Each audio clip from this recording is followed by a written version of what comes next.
विज्ञान भारती कक्षा 6 अभ्यास का पुस्तिका के अंतर्गत आज हम इकाई 2 पदार्थ एवं पदार्थ के समूह के अभ्यास प्रश्नों को हल करेंगे।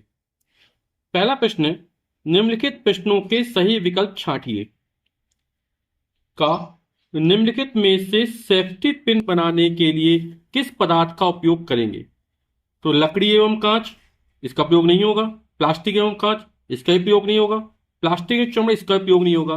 प्लास्टिक एवं स्टील, तो हम जो सेफ्टी पिन यूज करते हैं वो प्लास्टिक और स्टील की बनी होती है। तो यहाँ पर इसका जो चौथा ऑप्शन होगा वो हमारा सही हो जाएगा। खा विभिन्न प्रकार के पदार्थों से मिलकर बनी वस्तु है। प्लास्टिक का मग केवल प्लास्टिक का बना होता है। कांच का गिलास केवल कांच का बना होता है। फावड़ा फावड़ा नीचे लोहे का होता है, ऊपर लकड़ी का हत्था लगा रहता है।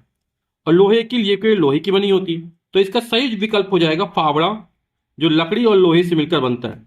ग निम्नलिखित में कौन सा पदार्थ जल में पूर्णतः घुलनशील है? चाक पाउडर, चाय पत्ती, ग्लूकोज और लकड़ी का बुरादा। तो इसमें सबसे सही विकल्प है ग्लूकोज। ग्लूकोज जो है वो जल में पूर्णतः घुलनशील है। दूसरा प्रश्न, रिक्त स्थानों की पूर्ति कीजिए। नारियल का तेल गर्मी में तरल एवं जाड़े के मौसम में रूप में परिवर्तित हो जाता है। आप देखते होंगे कि जाड़े के मौसम में जो नारियल गरी का तेल है वो जम जाता है ना, तो यानी ठोस रूप में परिवर्तित हो जाता है।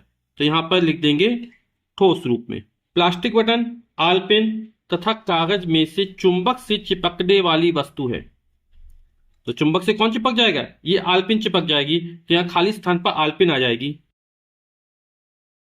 जलती अगरबत्ती से निकलने वाले भूरे रंग के धुएं का निश्चित नहीं होता है। तो जो धुआं निकलता है उसका ना तो आयतन निश्चित होता है और ना आकार निश्चित होता है। दोनों निश्चित नहीं होते, आयतन और आकार दोनों निश्चित नहीं होते। तो यहां पर लिख देते, आकार लिख देते हैं। पदार्थों को उनकी अवस्था के आधार पर वर्गीकृत किया जा सकता है। तो यहां पर हो जाएगा ठोस, द्रव तथा गैस। परमाणु के अवयवी कण इलेक्ट्रॉन, प्रोटॉन तथा न्यूट्रॉन है। आप लोग जानते हैं कि परमाणु के नाभिक में प्रोटॉन तथा न्यूट्रॉन होते हैं तथा उसके बाहर विभिन्न दीर्घवृत्ताकार कक्षाओं में इलेक्ट्रॉन चक्कर लगाते हैं। प्रश्न संख्या 3 है, निम्नलिखित में जो बेमेल है उसे छांट कर लिखिए। यानी कुछ अलग है, जैसे स्टील का बर्तन, कांच का गिलास, मिट्टी का घड़ा एवं जल। तो स्टील का बर्तन, कांच का गिलास, मिट्टी का घड़ा, इसमें जल भरा जाएगा। तो जल हमारा अलग है क्योंकि ये तीनों में भरा जाने के लिए। तो यहां पर ऑप्शन जो हो जाएगा बेमेल हो जाएगा, वो जल हो जाएगा। लिखा है लोहे की कील, नारियल का तेल, मोम, लकड़ी का टुकड़ा। तो लकड़ी का टुकड़ा हुआ, मोम हुआ और लोहे की कील हुई, ये ठोस अवस्था में। नारियल का तेल क्या द्रव अवस्था में है। अगर जम जाए तो फिर ठोस जरूर हो सकता है जाड़े के दिनों में, लेकिन यहाँ पर नारियल तेल है वो हम किस में मानेंगे? द्रव अवस्था में मानेंगे। तो ये नारियल का तेल हो जाएगा। यहाँ पर कांच, पेंट लगा कांच, वायु, जल। तो जल पारदर्शक होता है, वायु पारदर्शक है, आप दे सकते हैं, कांच हो गया। पेंट लगा हुआ कांच जो पारभासी में आएगा। फिर घ नंबर है नमक, शक्कर, लकड़ी का बुरादा, जल। तो नमक ठोस अवस्था में, शक्कर ठोस अवस्था में, लकड़ी के बुरादे कण जो छोटे छोटे होते हैं वही ठोस अवस्था में होगा। जल ये हमारा द्रव अवस्था में होगा। तो यहां पर हो जाएगा जल। प्रोटॉन, यौगिक, इलेक्ट्रॉन, न्यूट्रॉन। तो प्रोटॉन, इलेक्ट्रॉन, न्यूट्रॉन ये परमाणु के मूल कण है, अवयवी कण है। यौगिक किससे अलग है? तो यहां पर यौगिक हो जाएगा। क्वेश्चन नंबर 4 है, निम्नलिखित प्रश्नों के उत्तर एक शब्द में दीजिए। का हमारे शरीर में पदार्थ की कौन सी अवस्था सबसे अधिक मात्रा में पाई जाती है?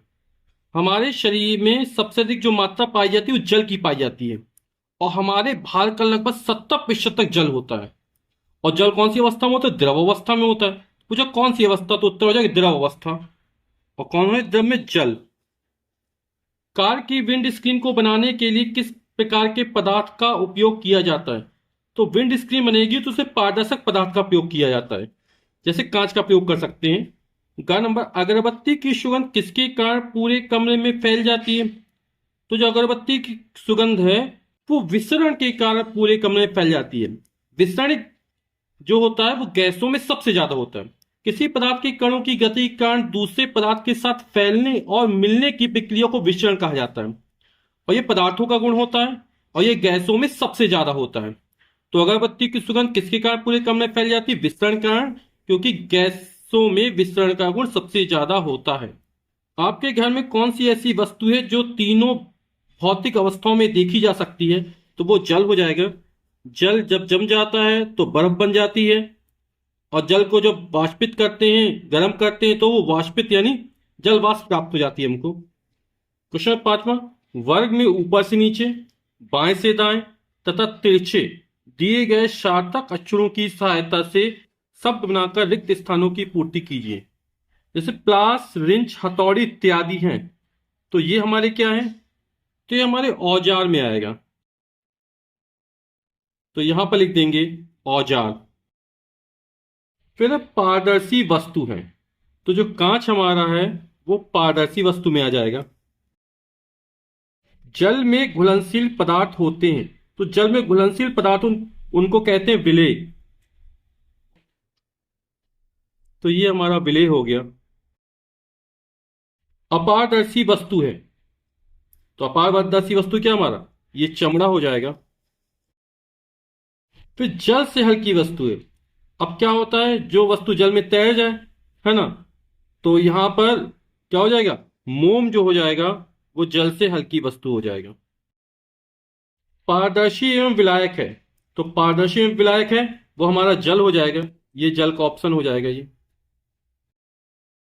चुंबक द्वारा आकर्षित होती है, तो लोहे से बनी वस्तुएं चुंबक द्वारा आकर्षित होती है, तो यहां पर ये हो जाएगा, कील हो जाएगा हमारा। चित्र को देखकर बॉक्स में चुंबकीय तथा अचुंबकीय लिखिए। चुंबकीय पदार्थ वे हैं जो चुंबक से चिपक जाते हैं, जैसे लोहे की कील हुई, ये लौह वस्तु हुई। तो यहां पर ये बॉल नजर आई, ये कैसे अचुंबकीय हो जाएगी? लोहे की कील ये चुंबकीय हो जाएगी हमारा। ये लकड़ी का गुटका नजर आ रहा, ये हमारा अचुंबकीय होगा, और ये भी हमारा क्या होगा?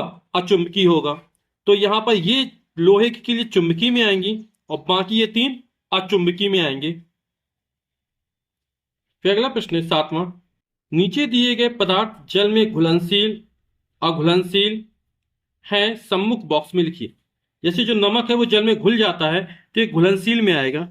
रेत ये जल में घुलती नहीं है, तो ये अघुलनशील में आएगा। शक्कर जो है वो घुल जाती पानी में, जल में, तो ये घुलनशील में आएगा।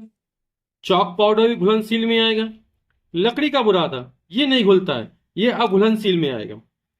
सरसों का तेल ये भी जल में नहीं घुलेगा, तो ये अघुलनशील में आएगा। और नींबू का रस ये घुल जाएगा, तो ये घुलनशील में आएगा।